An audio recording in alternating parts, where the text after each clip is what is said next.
Okay, good afternoon, everybody. We are here today to hear the latest results on the search for the Higgs boson from the two big experiments from ATLAS and from CMS. The seminar is arranged like this, that we start first with the ATLAS presentation by Fabiola Gianotti, and then by the CMS, and then we continue with the CMS presentation by Guido Tonelli. Questions will only be at the end of both presentations. That makes much more sense. I will guide you through the questions, but before we start now, I think it's now the time to say why we can be here, namely because there was a fantastic performance, not only of the experiments, but also of the LHC and the whole accelerator complex. So I think all the people who are involved and who have been involved and are involved in running this thing, building this thing, running this thing, having such a big success, I think they deserve a big round of applause, please.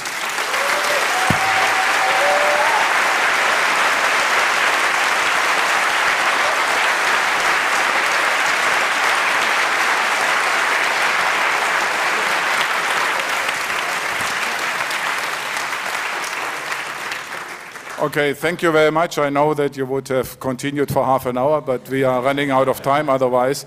So I pass the micro to Fabiola, please. Thank you.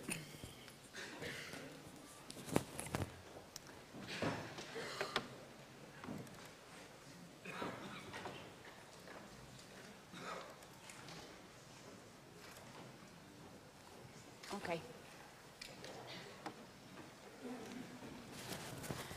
So good afternoon, everybody. It's a big honor, and I will say also a big emotion with all these people to be here today and to present updated results of standard model Higgs searches on behalf of the ATLAS collaboration. So this slide summarizes our results. This plot shows the reconstructed mass spectra for the 11 distinct channels in which we have been studying Higgs decays, and we have been searching for the Higgs bosons.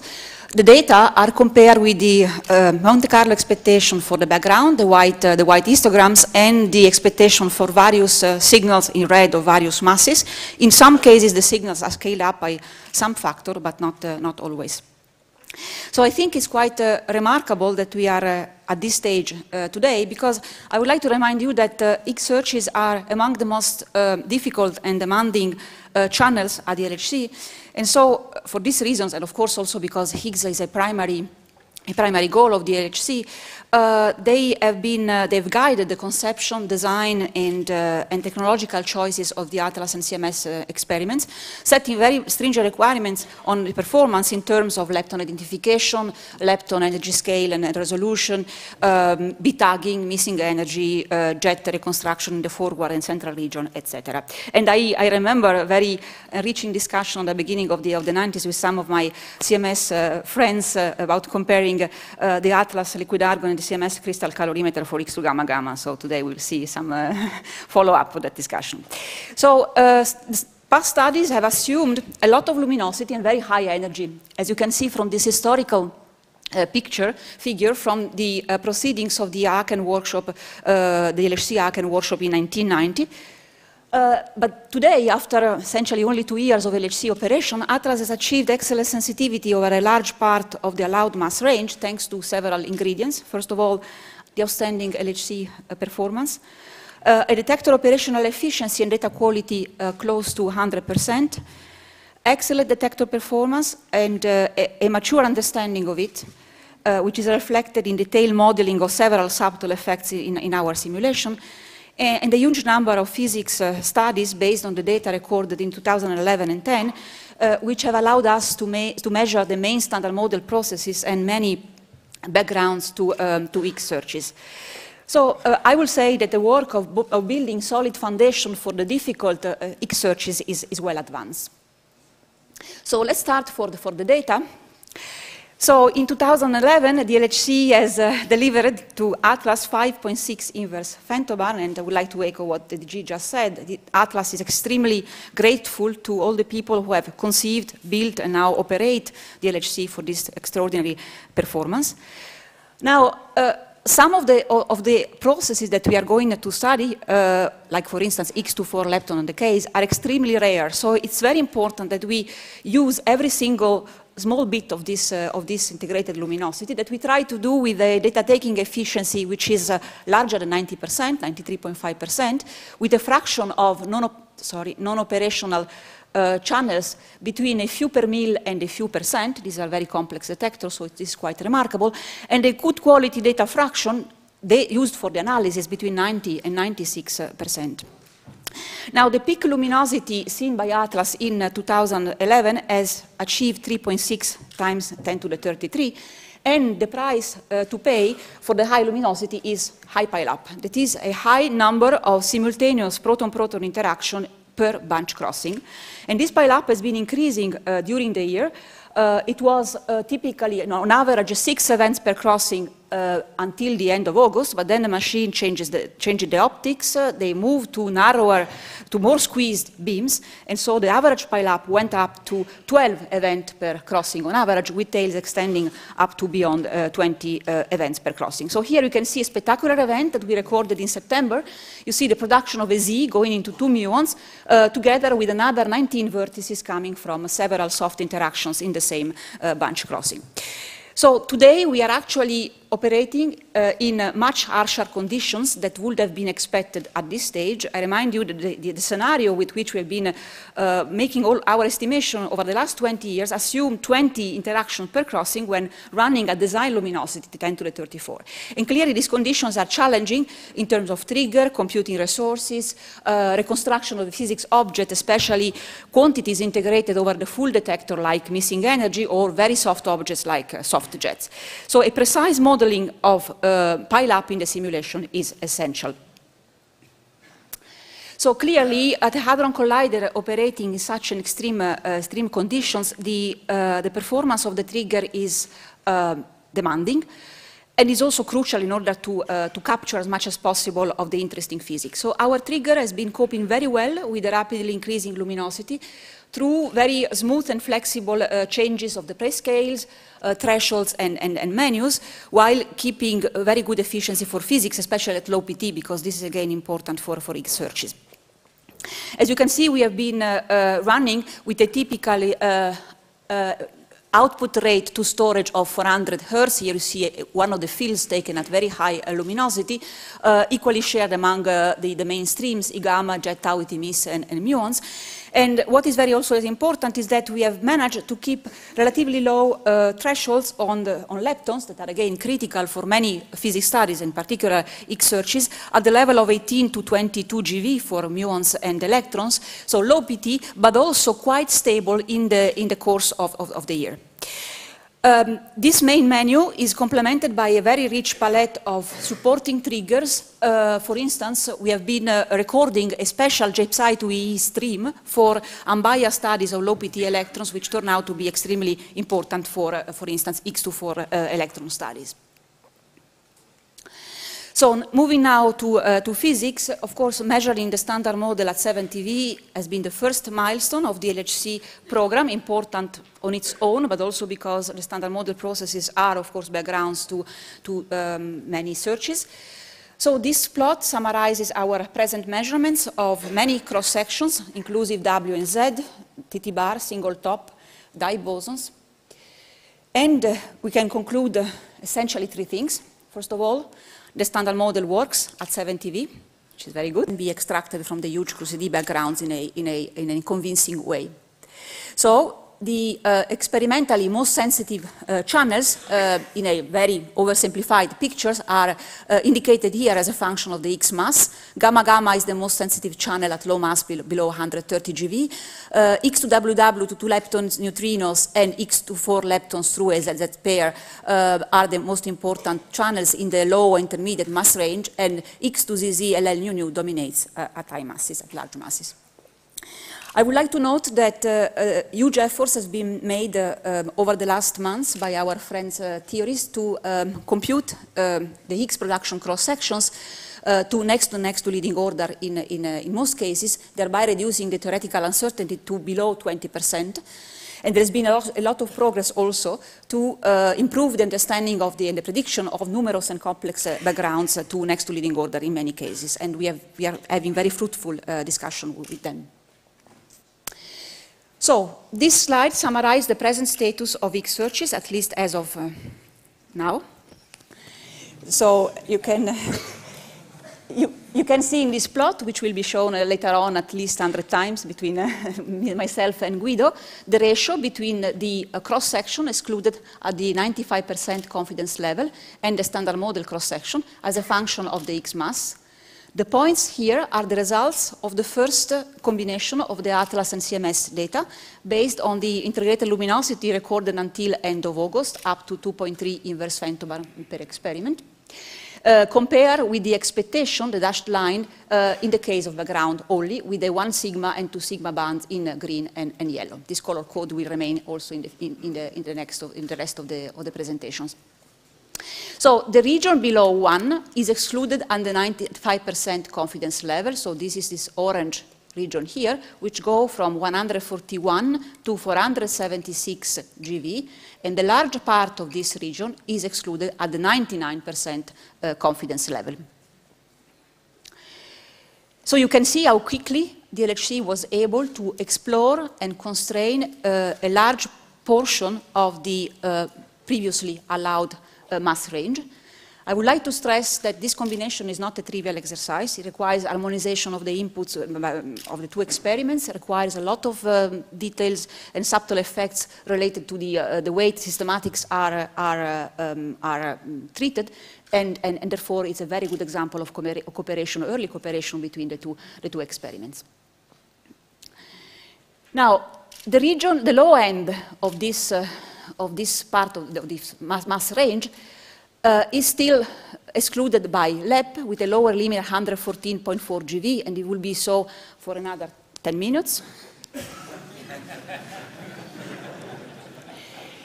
So today, essentially, the region where we are going to focus, the most interesting region, the hottest region, both experimentally because of the exclusion and 95% confidence level, but also because best motivated by the theory, by the electroweak fit, is the region between 114.4 and 141, and this is the region on which I'm going to focus in the rest of this presentation. So over the last months, we have made huge efforts to improve our understanding of the detector performance, particularly of this latest period of data taking affected by a higher pileup, as you've seen before. And also, we have benefited from the increased statistics of the data recorded this year to really start to dismantle the systematics uncertainty, given that most of the measurements are now dominated by this. And the resulting improved knowledge has been propagated to our simulation, our reconstruction. For instance, we have new alignment of the inner detector and the muon spectrometer. We have a better simulation of the absorber plates in the calorimeter, which gives a better agreement in the shower shape between Monte Carlo and data, and so better agreement in electron and photon identification. We have modeled pileup in great details, including the detailed structure of the bunch train and the in-time and out-of-time pileup effect. So this work is a lot of fundamental work. For us is very crucial and is high priority work for the full ATLAS physics program in 2011, not only Higgs searches, of course. So concerning Higgs searches, we have updated the most sensitive channels in this hot, best motivated mass region. These are X2 gamma gamma, X2 for lepton, and X2 WW to lepton and neutrinos. To the full statistics, only the first two, because gamma gamma and leptons are the least sensitive objects to pileup effects. So this table summarizes for the various channels that we have studied their main features, the mass range in which they were studied, the integrated luminosity, the main backgrounds, the number of signal events and the signal to background ratio after cuts, and the expected sensitivity. So I will not go through. But I will only note that our results are based on cut-based selection, which are conservative, very solid, and the large and sometimes not well-known backgrounds have been estimated mostly with data-driven techniques using background-enriched signal-free control regions. So as I mentioned, I will now focus on these three channels, X2WW, X2 gamma gamma, and X2 for leptons, which, as you see, drive the sensitivity in the low mass region. So starting with X2WW, this is potentially the channel with the highest sensitivity in the mass region between 125 and 180 because of the larger cross-section compared to what you will see later, 200 femtobar, and a relatively good signal-to-background ratio, 0.5 or so, 50%. However, because there are two neutrinos in the final states, it's not possible to reconstruct a narrow mass peak, but a potential signal will manifest itself as just an excess of events in a sample containing two leptons and missing energy on top of huge backgrounds like top production and W pair production. So the crucial experimental issue for this channel is to be able to measure this background well enough to be able to extract a convincing signal. And we do this by using control regions in the data. We cannot rely just on the Monte Carlo, especially at this early stage of the experiment. So we use control regions in the data where enrich in the given background flavor that we want to measure, where the signal contamination is small. Then we compare the data with the Monte Carlo in this control region. We normalize the Monte Carlo to the data if needed, and then we use the Monte Carlo to extrapolate the contamination of the background to the signal region. So this table shows an example of 3 control regions used to determine the background to X2WW searches, and you can see that the Monte Carlo expectation and the data observation are really compatible, so no scaling is needed. And this, of course, also is a demonstration that the fundamental work done in measuring and understanding the standard model process paid dividends. So another crucial issue for this channel is the measurement of missing energy, because a bad measurement of missing energy could create spurious signals. So this plot shows the missing energy spectrum that we measure at the pre-selection of the analysis. Is made by selecting events simply containing a muon pair and looking at the missing energy.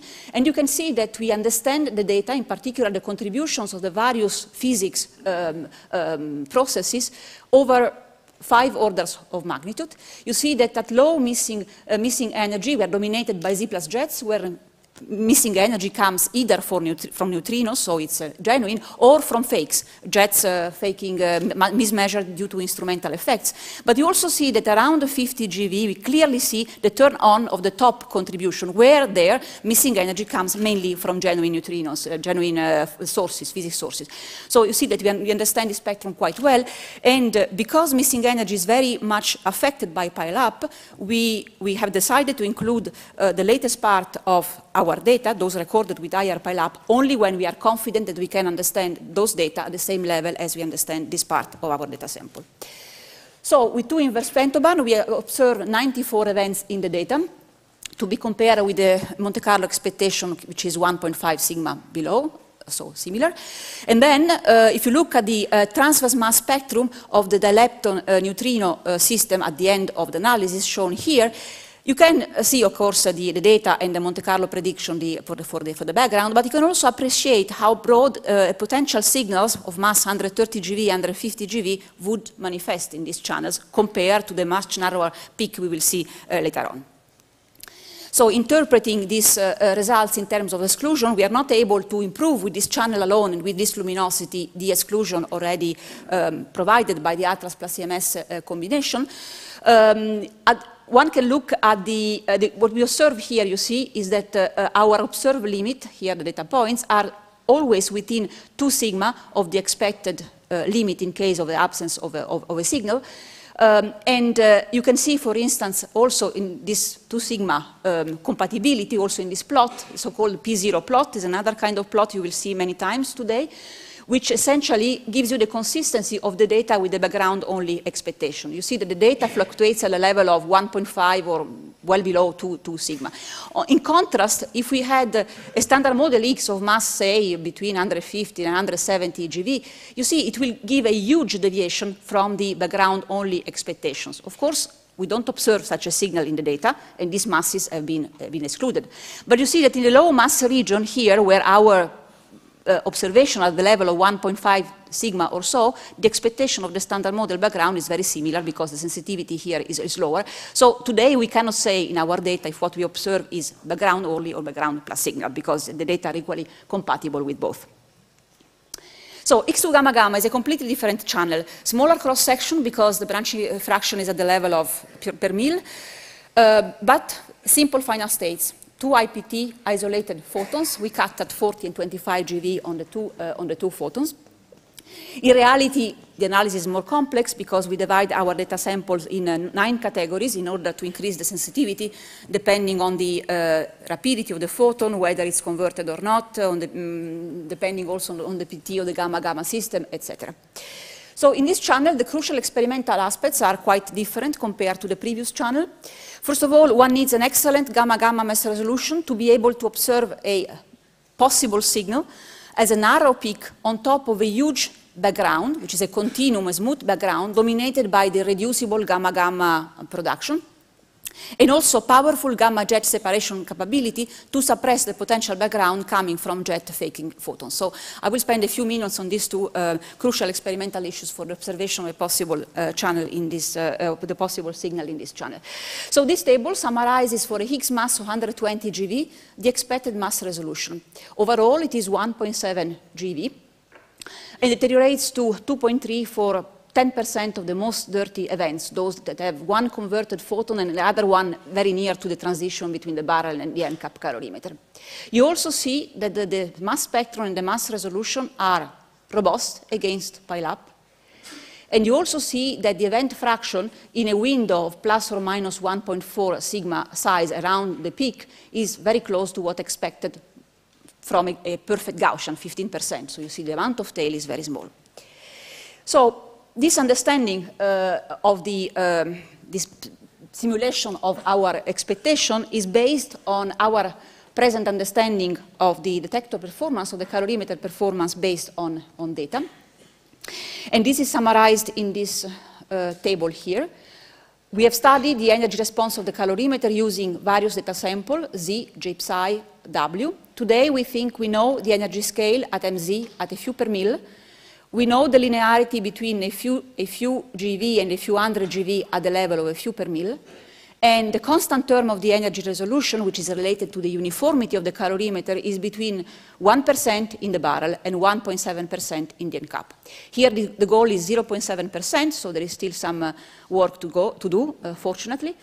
So here you can see the Z2E mass spectrum obtained in the data overlapped with the Monte Carlo. The resolution in the data is 10% worse than in the Monte Carlo, because in this study the Monte Carlo has no constant term. Actually, this is the study we do to deduce the constant term in the data.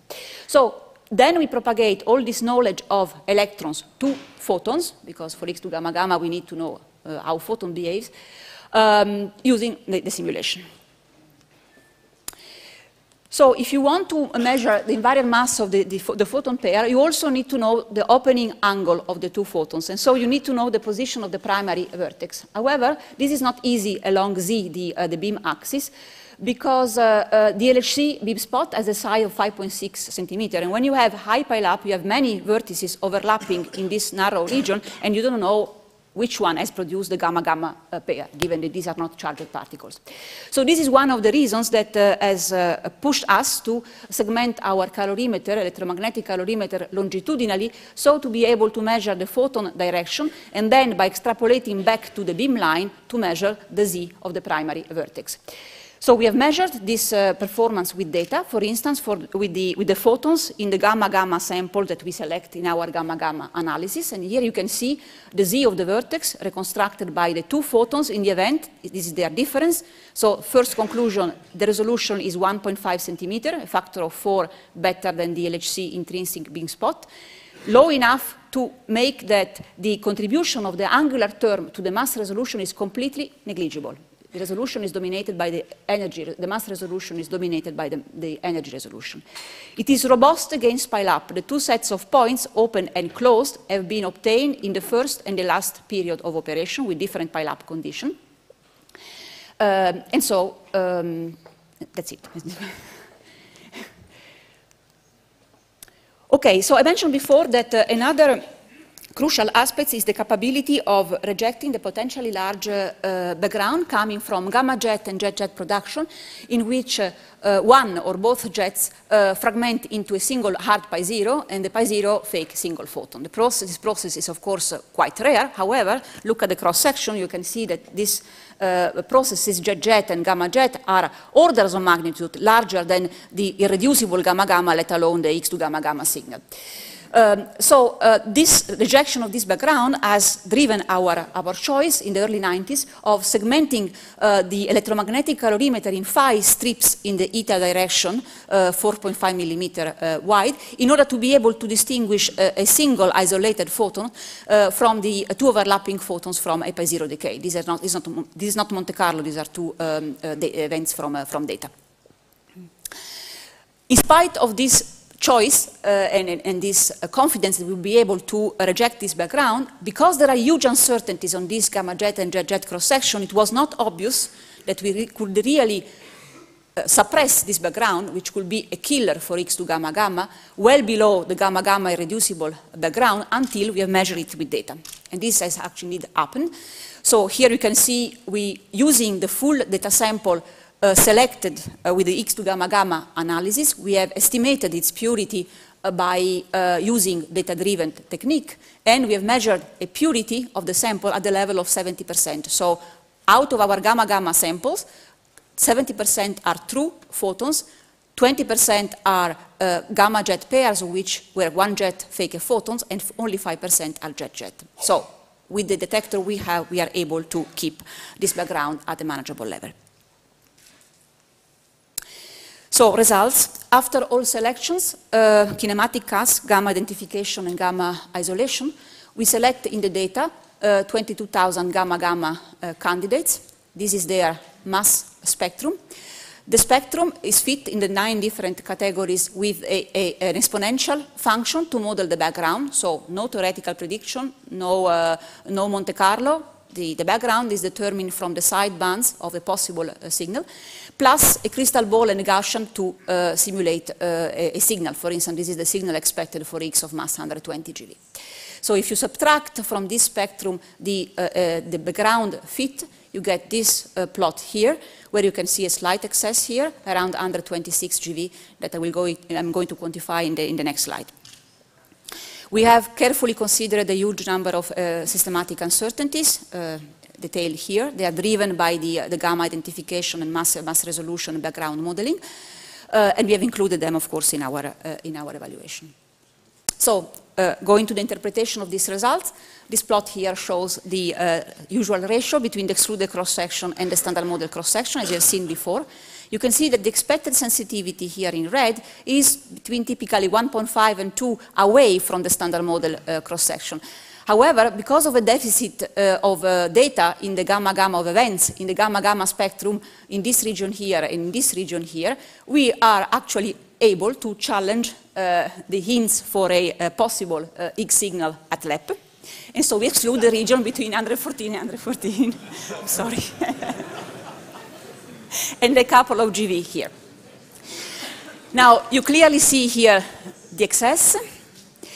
Let's quantify it. Let's see, is it consistent? What is the consistency of this excess with the background-only expectation? Well, if you look at the p-value that we've already seen before, the probability, locally, the probability that the background fluctuates up to this level is 2.7 times 10 to the minus 4, or 2.8 sigma. And you can see from this plot that you would expect from a standard model Higgs of a mass, a given mass, here especially 126 GeV, you would expect 1.4 sigma locally. So you see our fluctuation, if it is January, is a fluctuation upward. So if this is due to a signal, then we are lucky, at least for the time being. If not, if it's just a fluctuation of the background, then it will take a lot of time, a lot of data to kill it. Now, we also have to include, of course, to be serious, we have to include the probability for such an excess to appear anywhere in the investigated mass range, which goes from 110 to 150. This is the so-called look elsewhere effect that you will see many times again in my talk and in Guido's talk also, I'm sure. If you include this look elsewhere effect, this probability goes up to 7% or 1.5 sigma. X to 4 leptons. So Another rare channel, cross-section at the level of a few femtobarn in the low mass region. However, unlike X2WW, one can fully reconstruct the final states starting from the final state. One can fully reconstruct the mass of this object starting from the final state product. And unlike X2 gamma gamma, the signal to background ratio, instead of being at the level of 2%, is at the level of 1. So this is why this channel is called the gold-plated channel for X at the LHC. Now, the main backgrounds are the Z star irreducible background, and at low mass also ZBB bar, Z plus jet, and TT bar with two of the leptons from the K or big quark jets or from fake light quark jets. And these are suppressed by applying isolation and impact parameter cuts. So in this case, the crucial experimental aspects, you know, for these final states, just an observation of a handful of events clustering around a given mass will be extremely convincing. The problem is that this is a very rare channel, and so it's very crucial to have a high lepton reconstruction identification efficiency down to very low PT, good lepton energy momentum resolution, and also in the low mass region, it's very important to control the reducible background. Again, we cannot rely on Monte Carlo. We have to use data, control samples in the data, but the control samples in the data at this stage suffer from statistics, and so in order to be conservative, we use quite stringent PT cuts on the 4 lepton, 7-7 on the sub-leading and 20-20 on the 2 leading, and we still apply a constraint on the Z mass inside a given window. So I will now spend a few minutes to discuss our lepton performance, especially in the low PT region, which is very crucial for these studies. So we have studied the electron identification efficiency with data using 3 samples, JPSI to E, W nu, and Z to E, in order to be able to adequately cover the PT range from 7 GeV to 50 GeV, and to be able to cross-check and so have more clear understanding of the systematics. You can see that the agreement between Monte Carlo and data is quite good. The agreement among the various samples is also quite good, and the efficiency increases by a few percent when going from 7 GeV to 50 GeV.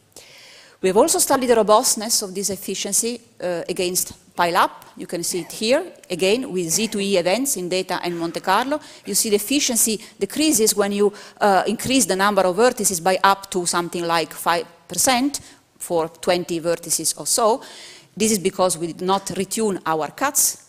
However, the important thing to note is that the Monte Carlo is able to track the data extremely well. And so this testifies to the quality of the simulation.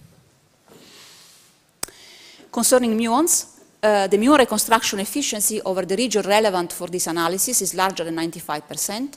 Also in this case, we have tested the crucial variable for this analysis, like the isolation cut against ZBB bar, TT bar, etc., as a function of pile-up. Is shown here for Z to mu events. We see that it's flat, so it's well reproduced by Monte Carlo.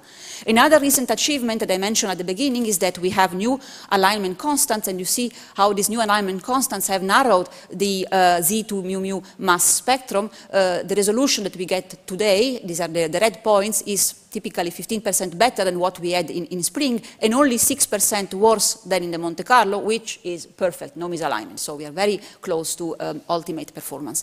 So we put all this experience and all this learning into the simulation, and then the simulation tells us that the Higgs of mass 130 GeV would have this kind of spectrum, a mass resolution about 2 GeV, and the tails outside a plus or minus 2 sigma window will be at the level of 85%. You expect 95% containment, so means the tails at the level of 10%. So these are the results. After kinematic cuts, after impact parameter cuts, and isolation, this is the measured 4-lepton mass spectrum over the full investigated mass range, and this is in the low mass region. In the total mass region, we observe 71 events with a background expectation of 62 plus or minus 9. And then in the mass region below 180, we observe 80 events with 9 events expected from background. note that in the region below 114.1 GeV, and this is, remember, is the lower limit of the excluded region by the combination of ATLAS and CMS results based on the summer data, we observed 3 events, these 3 guys here. These events are all clustered in a mass bin of about 1 GeV. We have 2 E to mu events and 1 for muon events. And if you take a region of 10 GeV around 125 GeV, so here, we expect similar contribution here from background and signal, 1.5 events each. The background has a typical conservative uncertainty of 40%. But note that the purity of the final states depends very much on the flavor. So the signal to background ratio is typically 2 for 4 muons final states, going down to 30% for 4 electrons. And also the background composition changes. 4 muon final states are dominated by the reducible Z star, whereas 4 electron final states receive an important component also from fakes, from Z plus jets. So this is one of these 2 events. It's a 4 muon events which shows 4 muons of IPT, 3 of them in the central region, 1 of them is forward, and the largest invariant mass is very close to the Z mass, and the other mass is off shell. And this is one of our 2E to mu event. It's a spectacular event. It contains 4 leptons of large PT. All of them are central. All of them come from the primary vertex. They are really impact parameter close to 0 within the resolution. And you can see that these events, by the way, overlap with another 9 vertices coming from pileup. The photons, the 2 electrons pass tight identification cuts, tighter than those that we require in this analysis. They are beautiful. They are completely isolated. There is no photon around. They are very, very nice. The largest invariance mass is a bit of shell, as expected. So we have spent a lot of time also to understand the reducible background selecting carefully a data sample, controlled data sample. I will leave this to question and move to the interpretation and to the results. So this is, again, the excluded cross-section in the low mass region and in the large mass region. An important thing to note is that with this channel, we are able to extend the exclusion, the combined exclusion ATLAS plus CMS from 141 GeV, was the lower limit, you remember, to 135. So if you take X to gamma gamma and X to 4 leptons together, alone with 5 inverse Fentovan, we have been able to restrict the most likely region, a 95% confidence level, in a window of 20 GeV between 115 and 135. The consistency of the data with the background only expectation is shown in the p-value plot, as usual. You can see that there are 3 fluctuations over the full mass range. They are at masses of 125, I already discussed this, 244 and 500. The local significance is very similar in the 3 cases, 2 sigma or so, which is, by the way, also what is expected locally from the standard model. And of course, the 3 events I showed before for me are quite intriguing. But clearly, when you include the look elsewhere effect, then this very small local significances vanish completely. So now we put together all channels, almost at the end, except X2BB bar. And here you can see the exclusion over the full mass range and expanded in the low mass region. In the high mass region, we are not able to improve much on the ATLAS plus CMS combination because we did not update our high mass channels. And also there, in any case, most of this region is already excluded to a certain degree. Of course, one can always improve the confidence level. But in the low mass region, you can see that we are progressing compared to what LEP was telling us 10 minutes ago and on the combination of ATLAS and CMS 2 months ago. So you see that we have been able to restrict the most likely region at the 95% confidence level between 115.5 GeV and 131 GeV. This region cannot be excluded because there is an excess. So what is the compatibility then of this combined constraint with the background only expectation? If you look at the p-value, you see, zoom here, the largest deviation at 125, 126 GeV, and this is an expanded view of the low mass region with the total and the contribution of the various channels.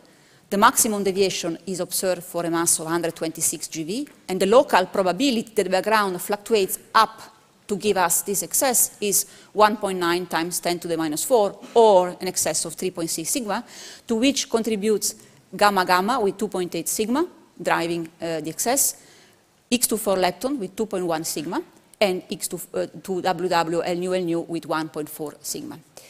These plots also show the dashed line, the expected deviation from the background only expectation of a standard model Higgs of mass 126 GeV in this point here.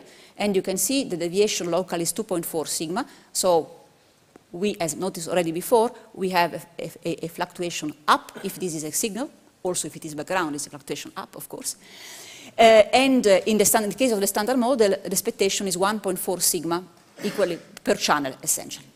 If we now look again at include the look elsewhere effect, then this p-value goes up from 1.9 10 to the minus 4 to about 1%, and this significance, this local significance, goes down to about 2.3 sigma. So the question is, what is the compatibility of what we observe with the strength of a standard model Higgs signal? Well, the answer was already in the previous slide, but it's also shown here. You have seen that this is the ratio between the best strength that we fit in our data and the standard model strength, and you see that in X2 gamma gamma we have a fluctuation up, if this is due to a X2 gamma gamma signal, whereas in the other channels and in the combination we are in agreement with the standard model Higgs strength within 1 sigma.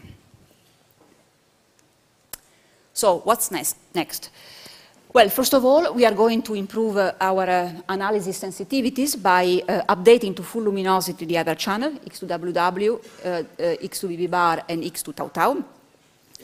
And we are also going to try to increase the acceptance at low masses, for instance, for X2 for leptons, by relaxing kinematic cuts, for instance, the lepton PT on the ZMAS window, now that we have a better understanding of the reducible backgrounds. And we will also, we also started to investigate multivariate techniques, more exclusive final states, additional discriminating variables, etc. We know very well from the Tevatron, and this is one of the numerous lessons that we got from CDF and D0, how much better than expectation the experiments can do when they have a lot of data and a lot of ingenuity, and this is demonstrated by the outstanding achievements of the Tevatron in Higgs searches. Then, at some point, we are going to combine with CMS. This is being discussed. And of course, we need more data in 2012. So the magic number is 20 inverse femtobar per experiment. Okay? So this 20 inverse femtobar per experiment will allow Atlas alone to establish a sigma, so to discover a Higgs at a mass of 125 GeV if the fluctuations we see are really genuine at the level of 5 sigma.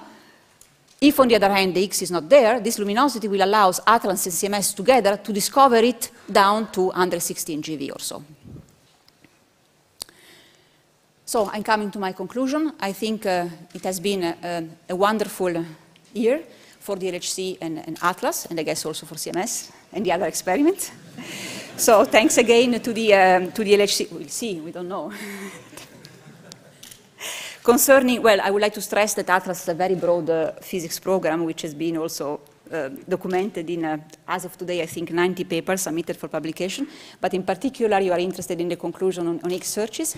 So one box to conclude, we have looked for a standard model Higgs boson over the mass range between 110 and 600 GeV in 11 distinct channels, and using up to 4.9 inverse femtobar of integrated luminosity.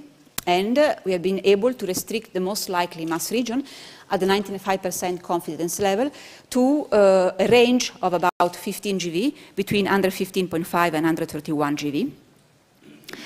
We observe an excess of events around Higgs mass of 126 GeV, with a local significance of 3.6 sigma, to which contribute gamma-gamma final states with 2.8 sigma, 4 leptons with 2.1 sigma, and 2 lepton neutrinos with 1.4 sigma. The standard model Higgs expectation locally at the same place is 2.4 sigma, so the observed excess is compatible with this expectation within +1 sigma.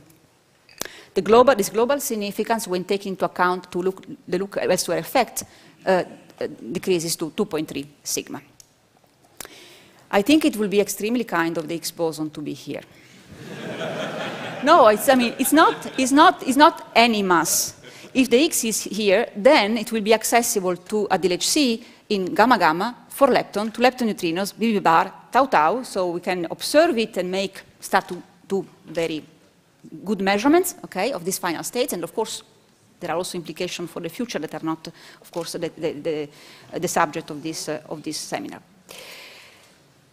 But it's too early to draw definite conclusion. More studies and more data are needed.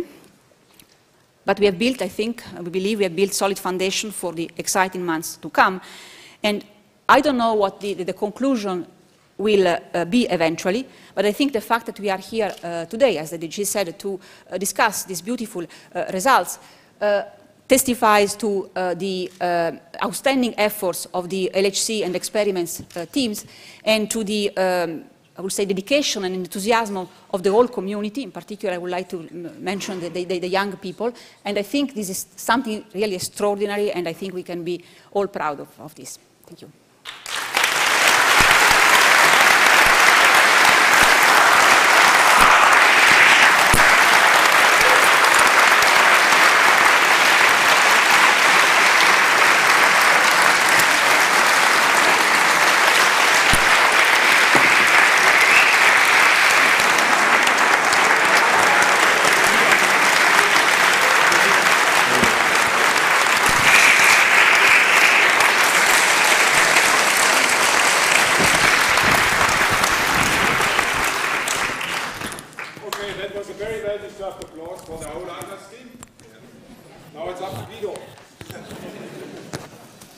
Try. First of all, I have to not to despair. Secrets there. Escape. Yeah, but I don't have the keyboard. Keyboard. First of all, search the keyboard, which is necessary.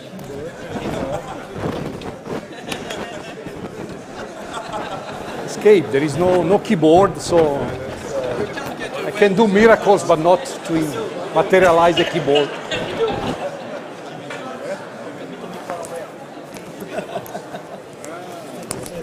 Yeah.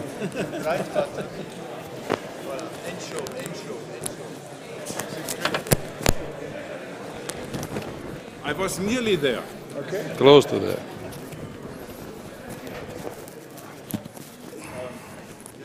Take his phone.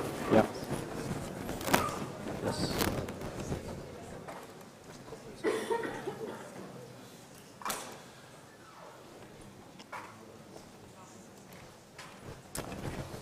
Okay, good afternoon. It is a privilege for me to show the CMS results, the updated results on the Standard Model Higgs. I open with this beautiful event display with two isolated photons. And I speak on behalf of the CMS collaboration, which is a wide collaboration, producing a huge effort in building a beautiful detector, operating it, and now trying to understand the data. The outline of my talk is a short introduction. Then I'll try to describe you the searches for the Higgs boson in the high mass region. My job is a bit tougher because I will describe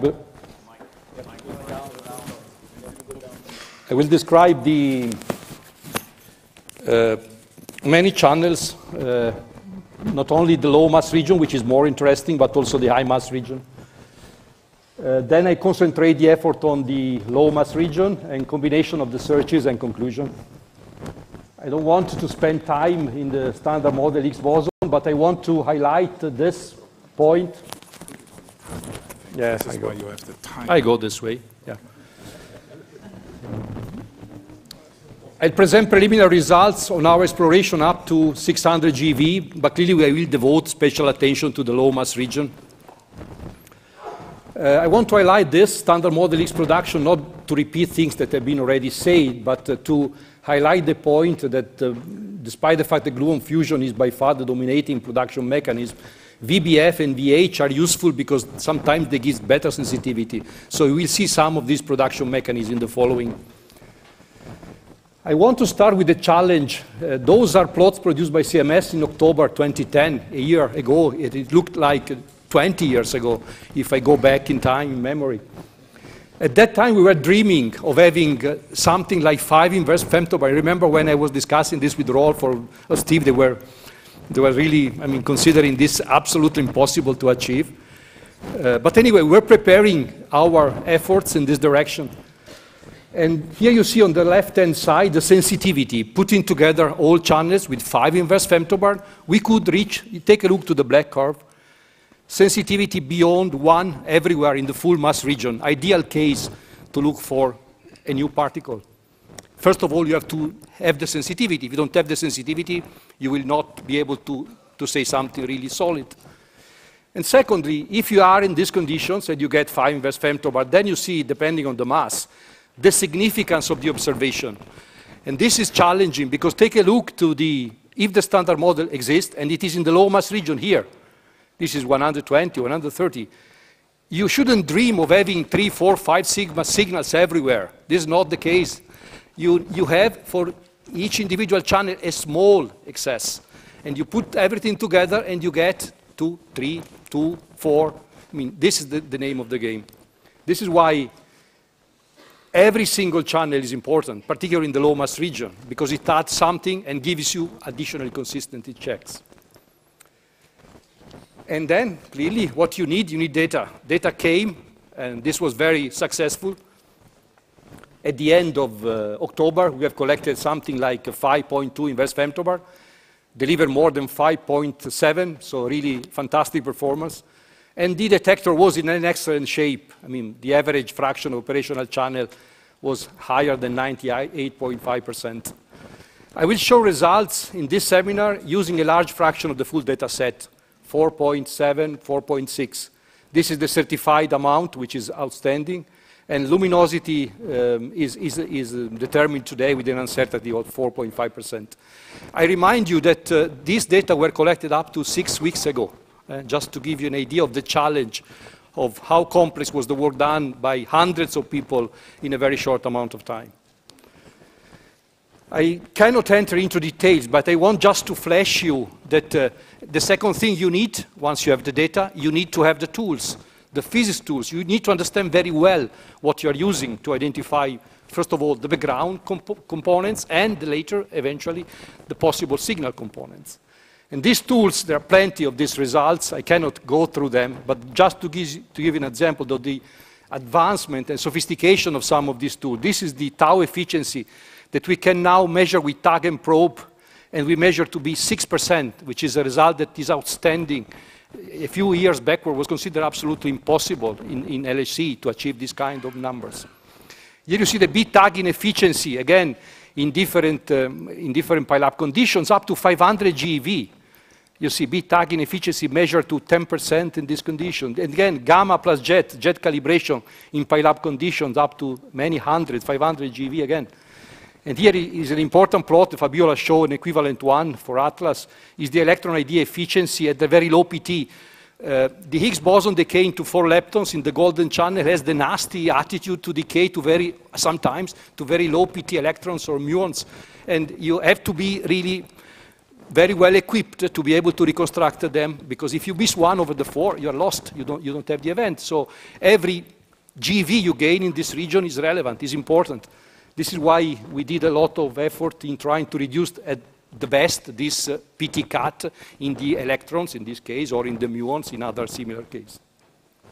Then you need to understand the background, and this is again a similar plot to the one that Fabiola showed. W and Z plus jets, because they come, again, very often, they are not alone, they come together with something which creates additional problems in trying to understand what is happening there, up to the very small cross-section of the diboson, which is basically, if you look for an X, you look for a diboson-like events at the end of the day. You look for WW, you look for WW, ZZ, so the dibosons are the natural, irreducible background to these searches. If you are not able to measure the cross-section of diboson, better you forget to look for the Higgs boson.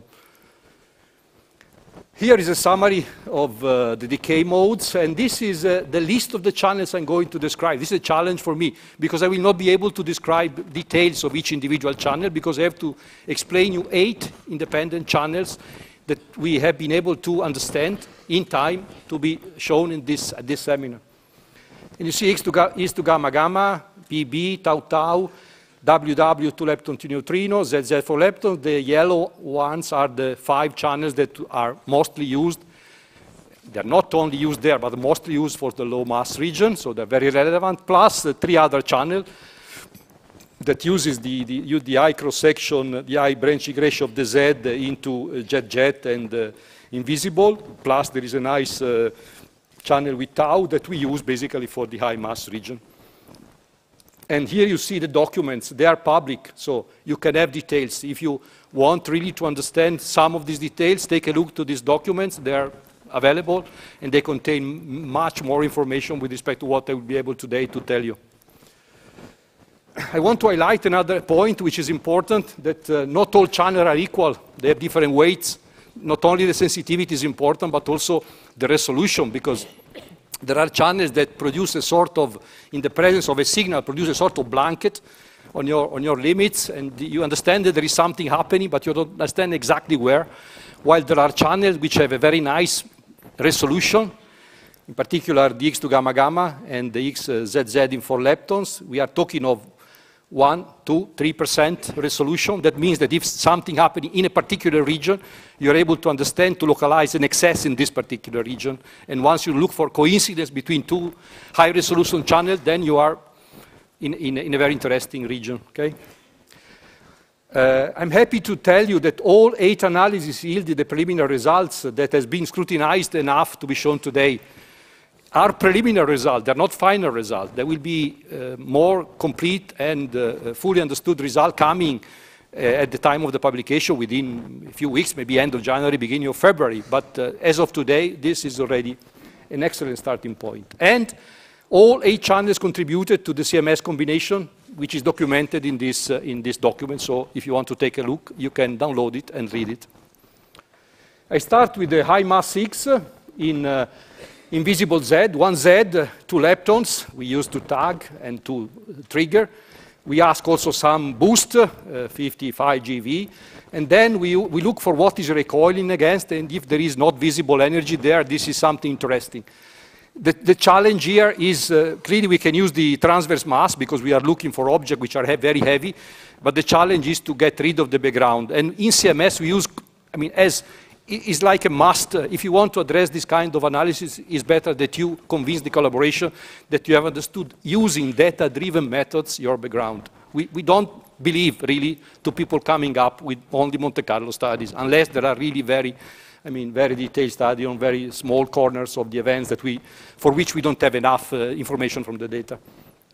This is an example of this. For example, in this kind of search, Z plus jet is an important source of background. And again, you don't have enough data, then you have to use other data, for example, gamma plus jet that you have in abundance. And then once you have understood very well this kind of background, then you are ready to start the search. And this is what you see here in this case, where you see that there is a very good understanding of this kind of background that allows us to move ahead.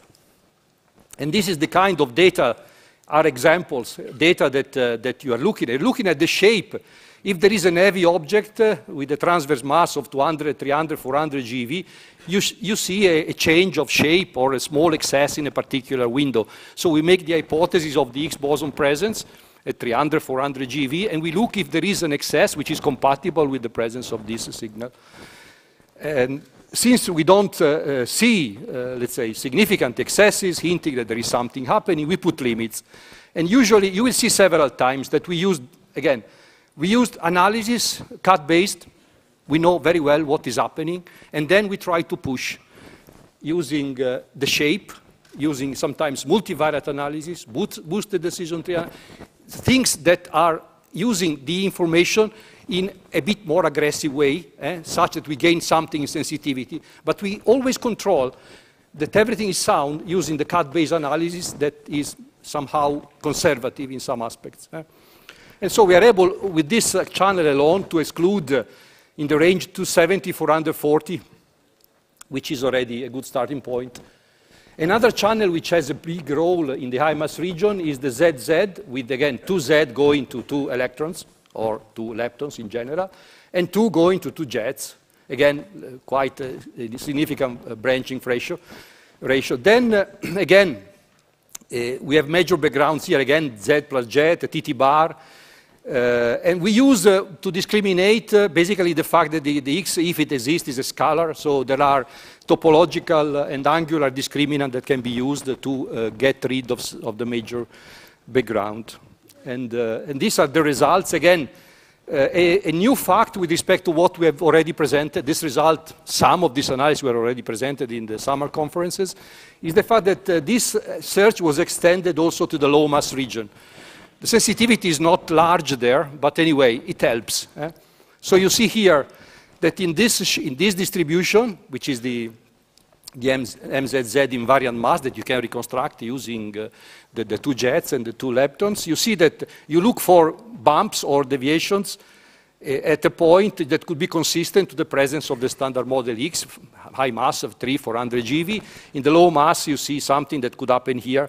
But pay attention to the fact that this yellow excess, signaling the possible presence of a standard model is 5 times the expected. So you have really to look to very tiny signals. In the low mass, the life is very tough. Anyway, you are able to produce in the high mass.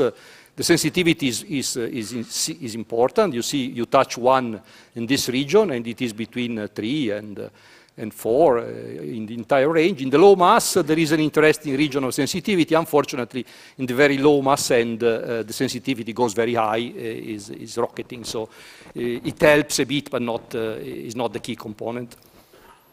And to complete the study in high mass, we did also this one. Is a channel in which we ask basically 1 Z going into electrons and muons, and the other Z going to tau. And this is due to the good understanding of the tau as an object that we have achieved using data collected so far. And you see basically that this is completely different situation. These are the data collected. You look for a handful of events, but it's very clear. So clearly, it is somehow complementary with respect to the approach that we are using in other cases. And you see the sensitivity is not bad at all. You see here, this will be the appearance, again, of a standard model Higgs, 200 GeV, 400 GeV. So we take clearly a very small amount of events, but they are very clear, very clean. And then you look for possible clustering of these events in a particular region. Today, this channel is not really, at the striking edge, but it is important to have it and to continue with additional statistics to produce results. And these are the results produced again in the lab. We see nothing unexpected. Basically, 10.2 were the number of events expected, and 10 we observed. So we are basically within standard model expectations. And then I come to the channels that play a role in the low mass region. Actually, this WW to lepton to neutrino is a sort of workhorse, helps everywhere. Helps from, say, 115 up to the highest mass. It has been described already by Fabiola, so I don't want to enter into details. Just to remind you to interpret better the plots that I'm going to show. We have to fight against the non-resonant background, which is WW. WW are produced by bosons, and we have to get rid of them and try to disentangle a possible excess in this channel from the wide WW background. And what we use, basically, we use the angle between the leptons. Due to the scalar property of the Higgs boson, this angle is small. The leptons are not emitted back-to-back, basically. They are emitted at a small angle.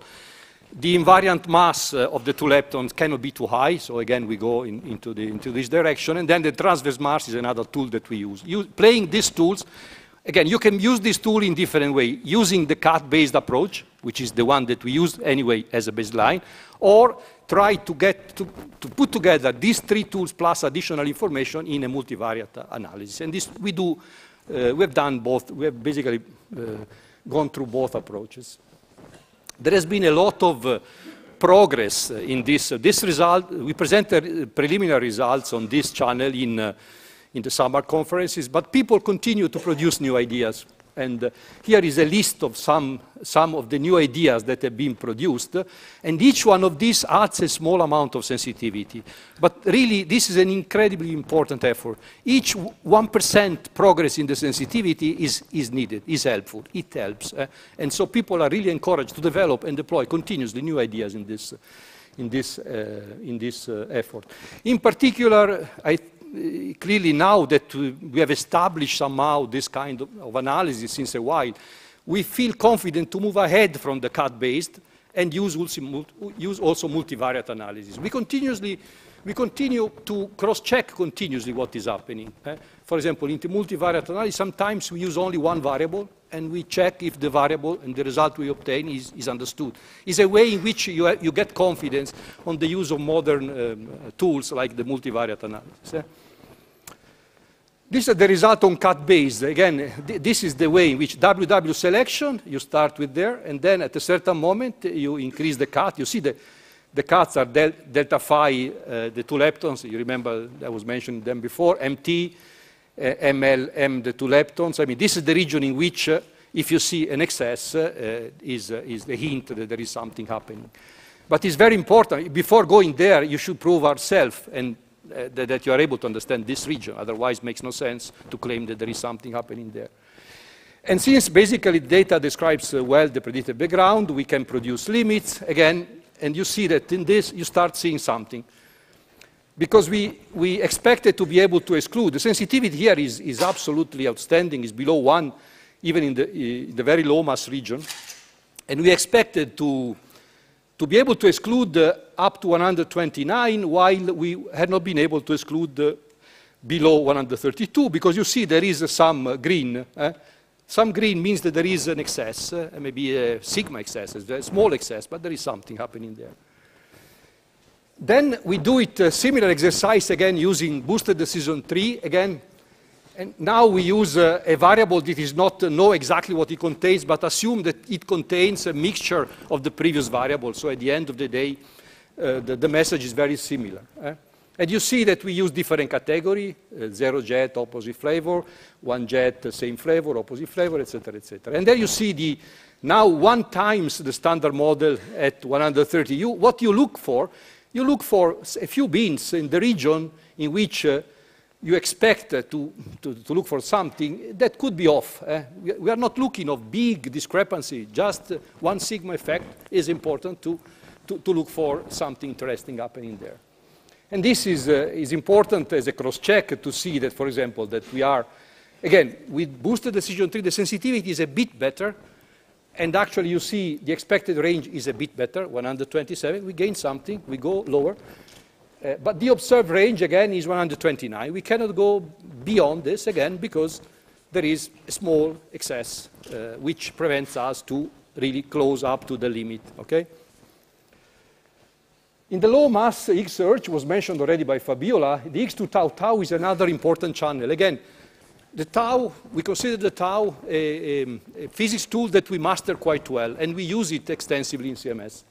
This is an example of a few categories that we are using. We're using 0 or 1 jet, but we use also the boosted Higgs with 1 jet PT very high, and then also the VBF, vector boson fusion, that you select requiring 2 jets in the very forward with the rapidity gap larger than 4. So you have 2 jets, and then you look basically in the central region, what happens there. Clearly, you ask for masses that are quite significant in this jet, and then you look for different tau decay modes. You have the tau decay in hadronic 1 and with the mu on the other one. Hadronic 1, the mu on the other, electron the other one, this is a mistake, sorry, and then muon plus electrons. Here you see the categories. You see that there are different sensitivity. The injection of a signal 5 times the standard model, 120, is not visible here. You see it's buried here. Here is barely visible. You should really magnify the plot if you want to see something. But here in the VBF, you see that there is something. As I said, this dotted line could be the kind of excess that you would expect if a 5 times signal strength, the standard model 120, would appear. So these are basically at the end what you do in going through. This is the sum of the category. Then you go channel by channel because you might have fluctuation in one channel. So you shouldn't pretend to see everything in the overlap of the categories. And you see that there are actually a few, some hint, I would say, not more than that, that the data tends to be a bit higher with respect to the expectations for the VBF categories in this region. This particularly are the T mu and T hadron, T electron and T hadron. And then you produce the limit plot, and you see that in this region, now we are looking really in the region which is interesting, not yet excluded. In this region, the X to tau tau show you that there is an excess. Again, the excess is very mild. We are talking of 1 sigma or so. And the excess, as I was alluding to you before, is sort of a blanket. So there is not a particular mass region in which you see a bump. You see a sort of a blanket covering many tens of GeV. Similar approach, or if you wish, a complementary approach was chosen, again, in the low mass region, looking for X to BB. Very challenging. We are not able to address the glue on X to BB because basically modes are overwhelmed by an enormous QCD background, many order of magnitudes. Is basically hopeless. What we do basically, we look for association production. I remember that I mentioned at the beginning. So we look for a vector boson produced in association with the Higgs boson. We pay a huge price in terms of reduction of the cross section, but the signal to background ratio improves. Still is very tough, but improves. This we can try, and then you see that we ask to try to gain something. Also, we ask for a very highly boosted W and Z. You see 100, 160 GeV. You see from here, no? This is an invisible, let's say, recoiling against 2BB. So we look really to something very striking on one side that will allow us to understand better if the 2B jets, which are B-tagged by our B-tagging algorithms, if they could be considered possible events interesting for this. Again, 5 sub-channels, take a look. So I mentioned 8 independent searches, but each independent search should be multiplied by a certain number of channels. The number will become really impressive. You see the Z to 2 leptons, muon and electrons, the W muon and electrons, the Z invisible, etc., etc. Again, here, data-driven methods to control the background is the only protection. Again, here, you see, what you are looking for, you see one being a bit off from the distribution in the region that is compatible with the presence of something happening. This is the name of the game. And then you produce, again, with the single variable, which you know very well, the MJJ, so the mass of the object which is produced, and the boosted decision tree, that again you see that in the low mass region, 110, 135, there are more events than expected. We observe a bit more events with respect to what we expected. However, again, the resolution of this channel is poor, so you don't see any peak. You see just an overall slight excess. And then we come to the channels that are complementary to this, because they have very good resolution. The golden one is the ZZ for leptons. We had, you see the beautiful, what you're looking is, Fabiola mentioned already, 4 isolated leptons having the same vertex. So this is the name of the game. So there should be nothing around the leptons. They should be well reconstructed. They should belong to the same vertex independently from the pileup condition, etc., etc.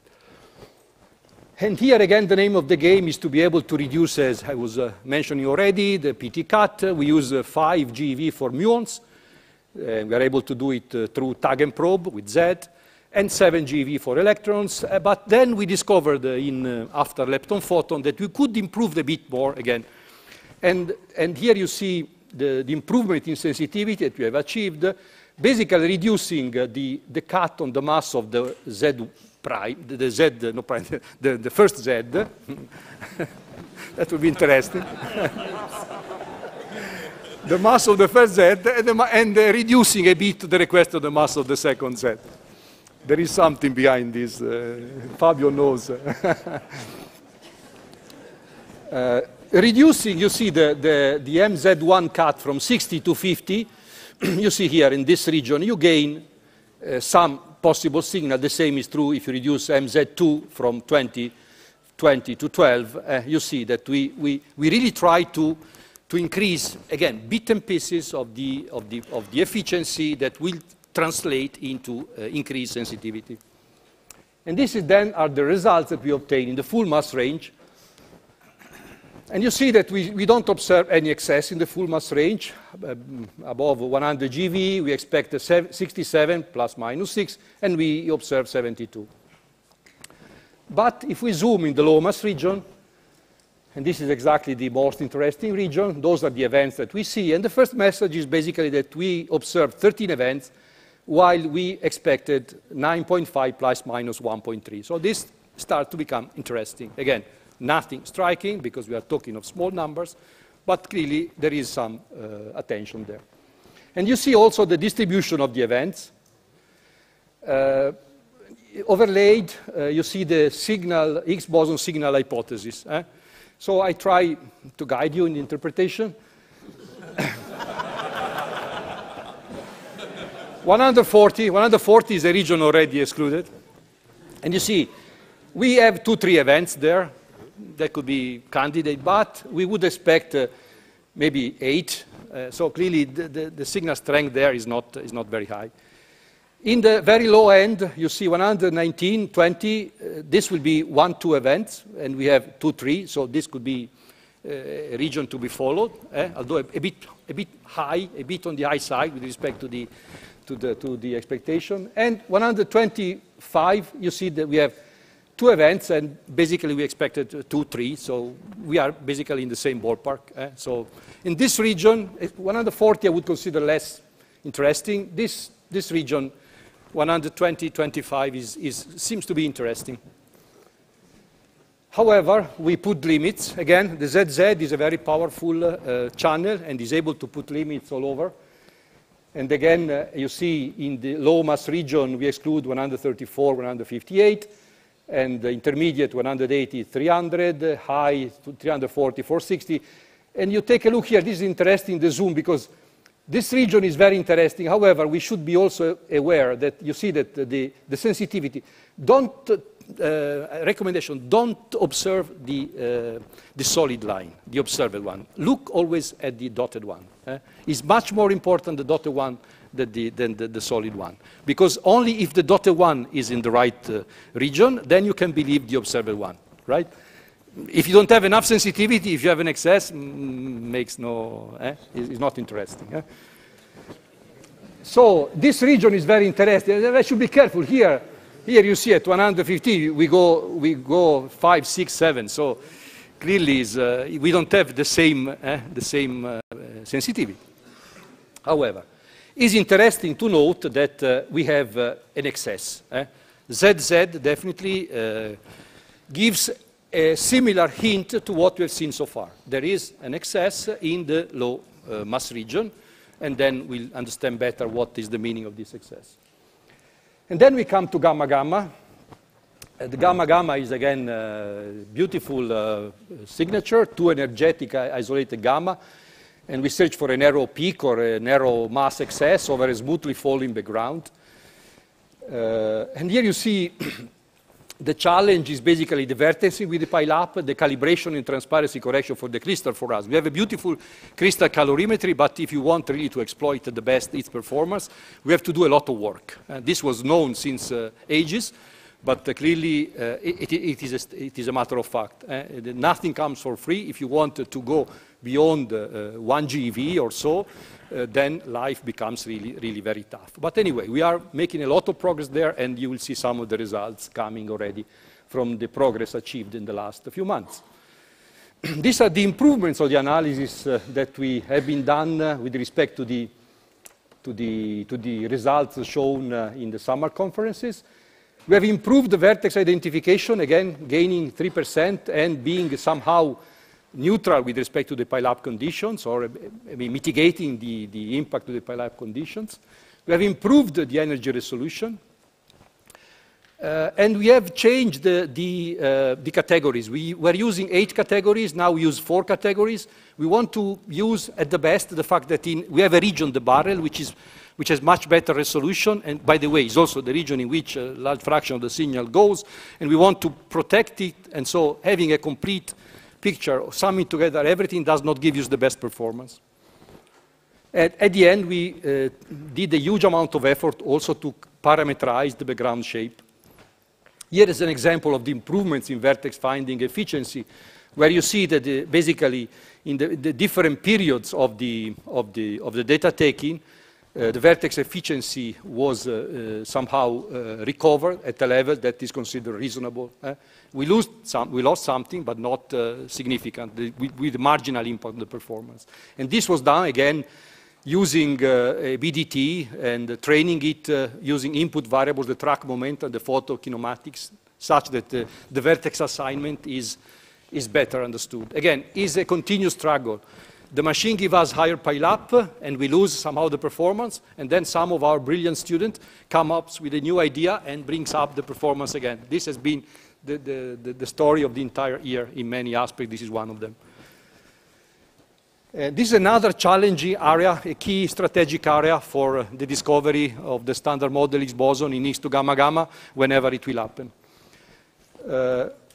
We went through a comprehensive energy resolution studies. What we could do, we could use the Z to EE, the W in electrons, using E over P as a cross-check. We use the pi0 for the intercalibration, and then we use the laser to check the transparency correction, because our crystals lose a bit of transparency. You can see here in the barrel, this is 1, this is 97, so 2-3% over the year. If you don't correct, you lose resolution. But if you correct, if you're able to understand the laser response and to model it, then you're able to bring back, you see the E over P that in principle should have fallen this curve, back to this fantastic performance. RMS is 0.14%. So we know the energy scale for W and Z for the entire year at the level of 0.1 GeV. This is the thing that I was alluding to before. A lot of work, which is paying off, but you have to really understand all possible details. And again, here you see in this plot, if you don't do this job, what happens? You see the blue curve is the Z to EE in the barrel if you don't do anything. And then you go for the intercalibration, pi0 and W in U, and you see that you gain something in the width, and also the peak position moves in the right direction. But then only once you put together everything, including the correction for the transparency, you are able to recover, let's say, performance, which are excellent. Yeah. Once you do it, then you look at the data, again, in different categories. This is the sum of all categories, not used the information is extracted from each individual category's fit. And what you see here, be careful. Don't expect to see this kind of signal in the data, because this is 5 times. Fabiola was probably wiser than me, presented the 1 times, which is less fancy signal. It's really something very small. And then whenever these numbers have a huge statistic, you see, these are hundreds of events. Each beam has many hundreds of events. So the statistical error is very small there. So each fluctuation of a couple of beams, 1 sigma away from the background fit, has a weight. So you shouldn't, again, dream of having there a huge peak, and then that's it. No, it is a pain. You have to understand very well the effect of the background, and you have to go through this, and then you discover, then you are able to put in limits that there is, in correspondence of these small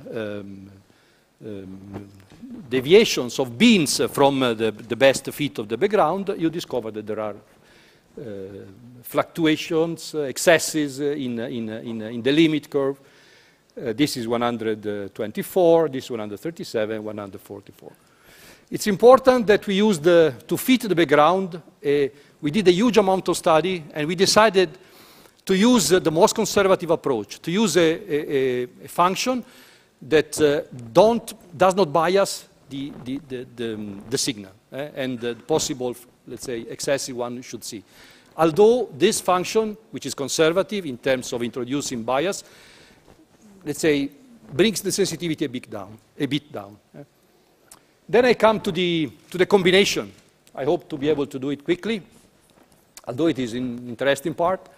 First of all, the sensitivity. This is the expected sensitivity we have achieved.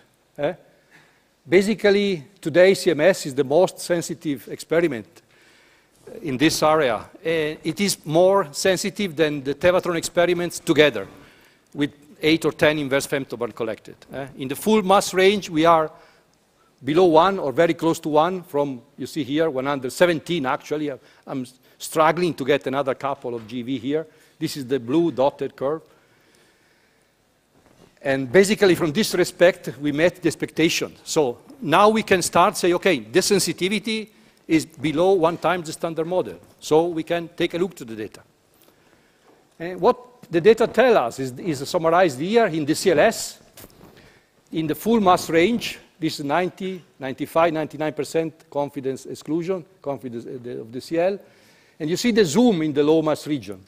So again, the expected was 117, 543, a 95% confidence level, and we observed 127, 600. Why we cannot go below 127? Because of this. At a certain moment, there is bump, something happening there. First information. Second, 99%. 99% is not very much different. It's very steep here. 99% is 128. So really, I mean, there is an excess in the low mass region which prevents CMS to go below 127.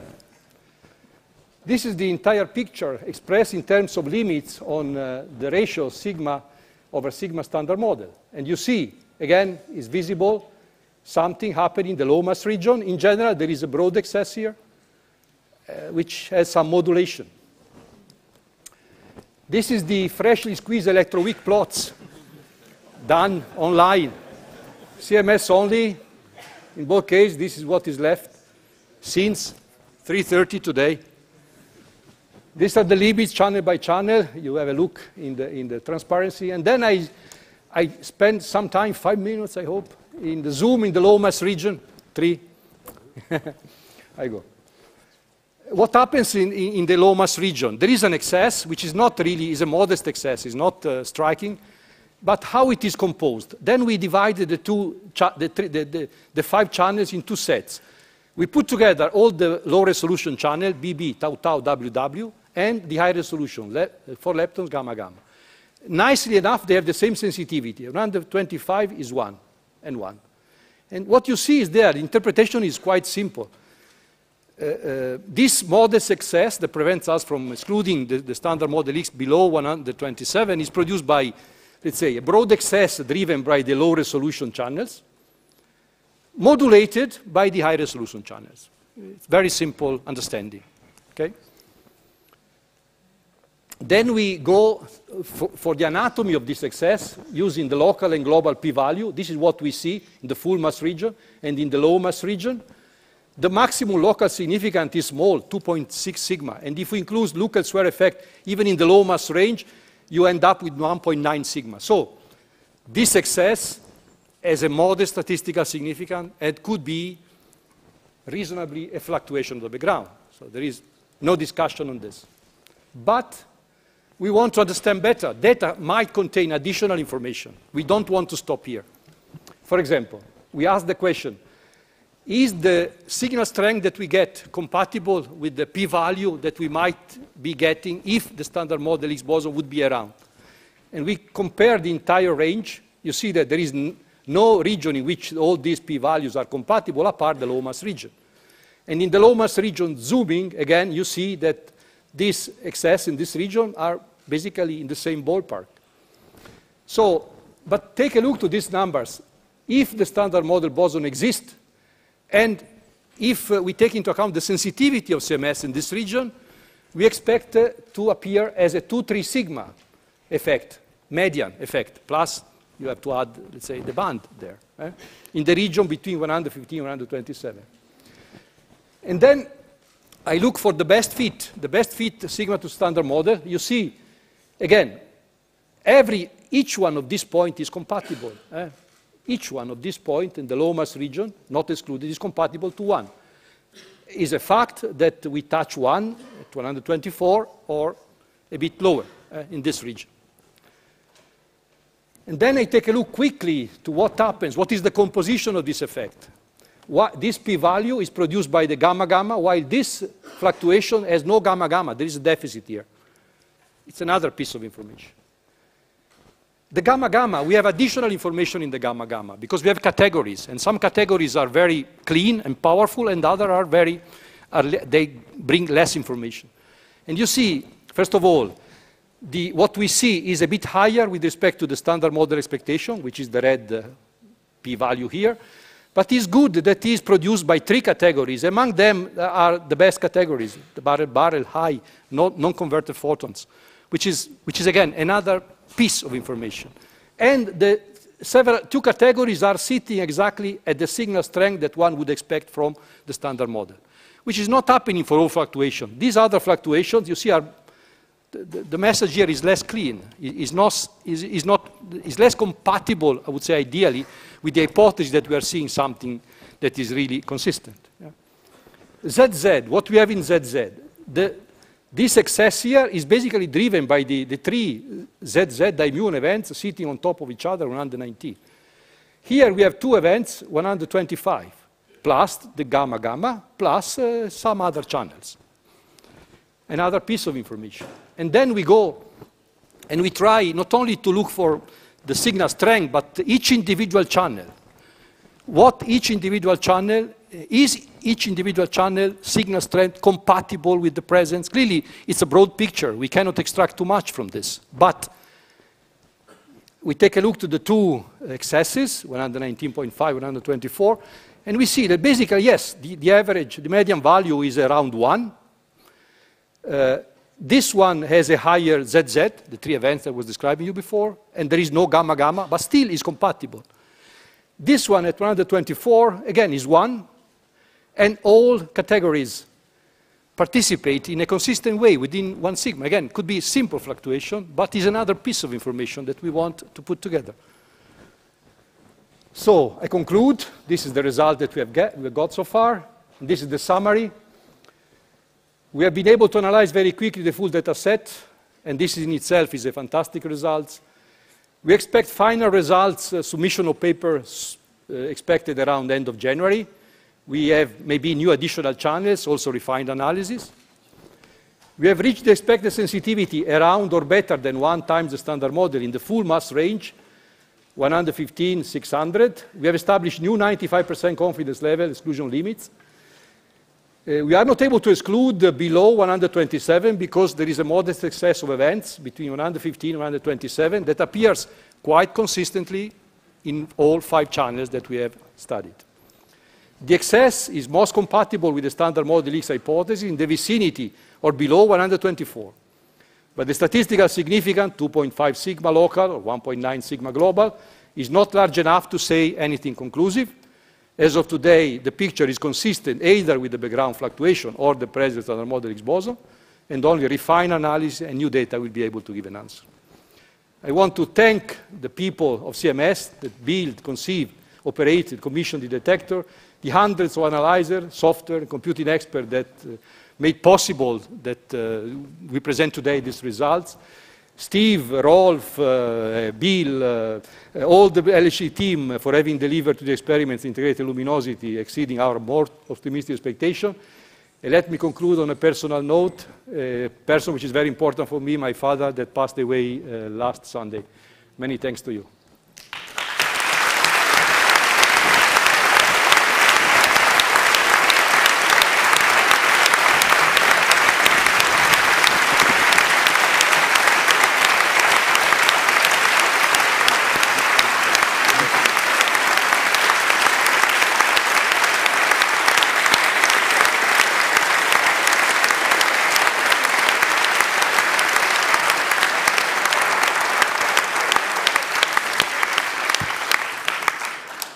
Okay, thank you very much to Guido for the CMS presentation. Thank you very much for the CMS experiment, for all these perfect, fantastic results. Thanks to both collaboration for all their efforts. It was not only in the LHC team, it's also the experiments team. And I think they really did a great job, really going much beyond also my personal expectations, what we would see at the end of this year. Questions? Remarks? There's one over there. Go to the microphone. No, he has one. So, it's for Atlas. I would like to understand, because I'm looking at the gamma-gamma fit and the use of the exponential to describe the background.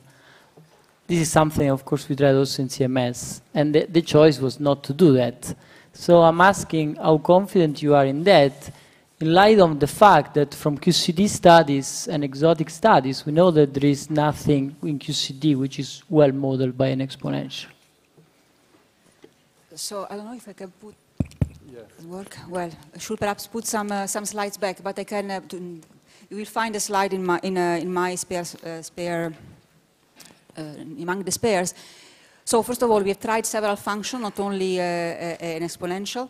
We have tried these functions on the gamma-gamma background coming from Monte Carlo, like Presbos, Fox, tried it. And then we have also adopted a conservative estimation of the background by taking as background uncertainty the maximum difference in a bin of 4 GeV between the exponential fit and the prediction of the Monte Carlo generators. And these events are not just fluctuated, when in the likelihood they are added with the same part on this PDF as the signal itself, so that they are de facto subtracted from the signal. And the subtraction is at the level of up to, in some categories, up to 5 events or so for a signal which is expected to be in total 60 events. So we are de facto pushing down the signal by hand subtracting the background. So our treatment of the background is extremely consistent. We have done the same exercise by using different function, Bernstein function, etc., and we get results which are absolutely compatible.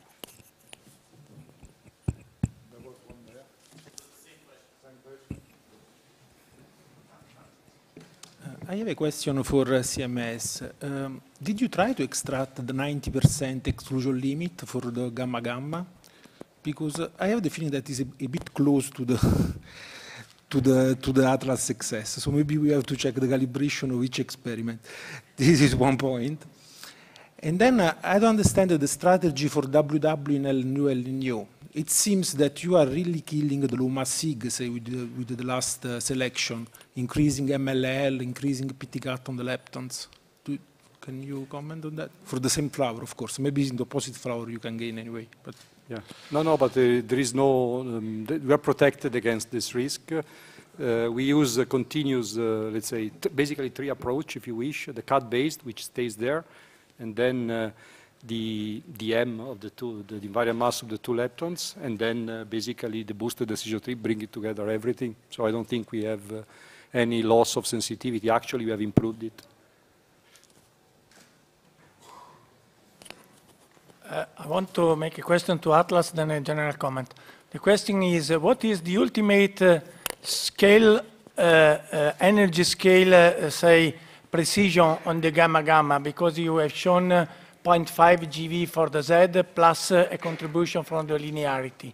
So at the end, what is the ultimate value for the scale at 125 GeV? The uncertainty on the photon energy scale is small. Already the uncertainty on the electron energy scale, as I mentioned to you, is at the level of a few per mil, 0.5% at the Z peak. Then you have some, of course, larger error when you go down to lower PT, but we are below 1%. When we transfer to gamma-gamma, to the photon, of course, we have to take into account the fact that we use the Monte Carlo to go from electrons to photons, because at the moment we don't have enough statistic of radiative Z decays, for instance. And so in that case, we have varied the material in the Monte Carlo, being quite conservative, and what we get is at the level of a few per mil to 1% maximum in the worst categories. So we are at that level. Yeah, the other point was, if we sum up, it's not allowed to do, but okay, I do it in my head. Okay, I don't know what you sum up, but it's interesting to understand what the single resolution for the 3 events you have in the Z for leptons. Well, you have I know the CMS one.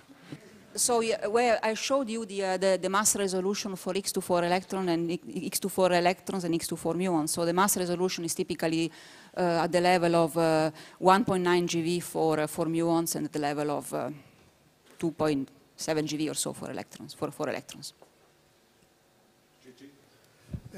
Fabiola, in the 4-lepton analysis, below 140 GeV, CMS has 7 events, and you have 3, and they pile up exactly very close in mass. That looks to me a bit strange, but can happen, obviously. But my question is, how much would your p-value be reduced if you count only 2 out of those 3 events, for example? So if we have a sigma, well, I remember a sigma better than a p-value, so the total sigma is at the level of 2.1, total significance 2.1 sigma at the moment. If you take one of the events, we go down to 1.5, 1.6. Note that we have more events in that region because we have looser cuts. We have as I mentioned, stricter cuts in the PT of the leptons. We are at 7 GeV also in muons, and also we have the mass window constraint, which is stronger than yours. And it's one of the things that we will relax. But until now, you know, when you relax those cuts, you risk to get in ZBB bar background, Z plus jet, so we didn't want to. Okay, but I mean, at the time of the HCP, the acceptance, I mean, the number of events of Atlas and CMS was not so different. So we have increased a bit our efficiency, but not so large. I have 2 very short, naive questions from a theorist, but well, let me just first thank you for your very nice Christmas gift, yeah, and I hope that you will not take it back. For Atlas, in fact, you have an exclusion at 115.5 GeV, and this is basically because you have some kind of luck. You got a lucky fluctuation, I guess. Is there a way, in fact, to have some kind of look elsewhere effect for also such statistical fluctuations? In fact, did you just think about it a little bit? And for CMS, another question is that I see that you have excess basically everywhere, in basically all channels between 115 and 135 GeV. Could it be just that you are simply misunderstanding the background and underestimating some of the backgrounds? Could be, but we should be really very, very precise in misunderstanding the background, which is completely different for all channels. So I cannot exclude, but I will give a very small probability to this hypothesis. Yeah, so for what concerns this, no, we don't. I mean, as far as I know, I don't have a look as well as effect for the deficit, but perhaps one of my friends, statistics experts, can reply. But you know, again, the important thing is to state what we do is an exclusion 95% confidence level. Okay, so and we always claim that excluding the Higgs boson wherever on a mass, the full mass region, it has to be done at a higher confidence level. So that's why. And I think that I was quite kind to Lev, saying that we just challenging the lab hint and not really screwing.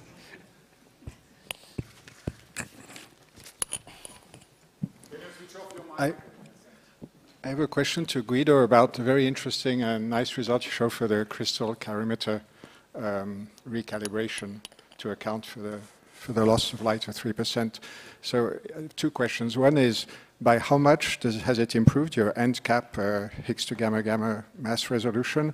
And the second question, did I understand correctly that you claimed you understood the scale to 0.1% in the sense that if we would find a Higgs to gamma gamma around that mass, you would measure its mass to 0.1%? No, the scale is the different, the EP scale. If you take a look to the plot, which is shown here.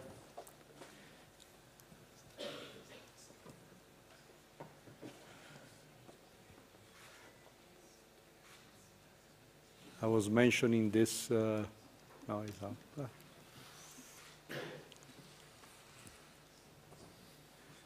You see, I don't know if you can read it, but this number, the RMS of this E over P, which is stable over here, this is what I was alluding to. The stability you achieve once you are able to correct for the transparencies, which is really very painful, but it is effective. On the other hand, the barrel, we have made a lot of progress also in the end cap. the progress is not in big jumps. We are talking of 10–15% progress each step of additional understanding. The end cap is still the region in which we need, and we have the possibility to improve a lot. The reason of this is basically that up to now we were limited by this phenomena, basically, the laser transparencies, while now the limitation is the cluster correction and the material distributions in front of the end cap, which is our beautiful tracker, which is fantastic, but has a nasty property that to produce signals needs some cooling pipes, electronics, etc. The average distribution is well understood, but here we are sensitive to each individual feature, and we have to go probably through another iteration of understanding the material with conversion, with interaction, nuclear interaction, as we did for the barrel first, as it happens in all experiments. We first concentrate the effort for the barrel, and then now we have to really tackle very aggressively all the end cap situation. Thank you for asking. Yeah.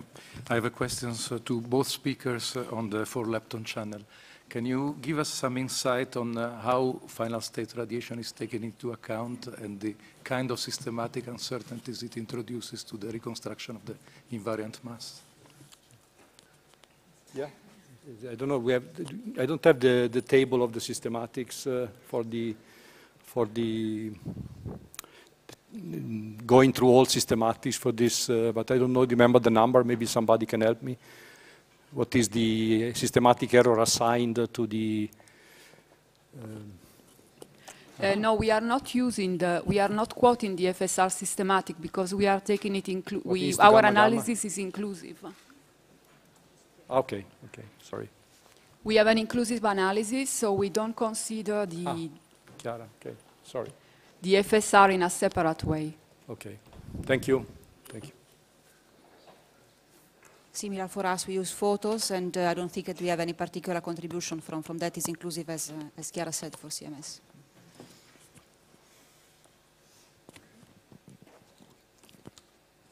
Okay, since there's no more questions, so let's say final remarks. I think we have seen a fantastic year, as I said at the very beginning, not only from the LHC, but also from the LHC experiments. I find it fantastic that we have the first results on the search for the Higgs. But keep in mind, these are preliminary results. And keep in mind, we are talking about small numbers. And keep in mind that we are also running next year. So, in conclusion, the window for the Higgs mass gets smaller and smaller. However, it's still alive. But be careful. It's intriguing hints in several channels, in 2 experiments, but please be prudent. We have not found it yet. We have not excluded it yet. Stay tuned for next year. Thank you very much. Merry Christmas, etc.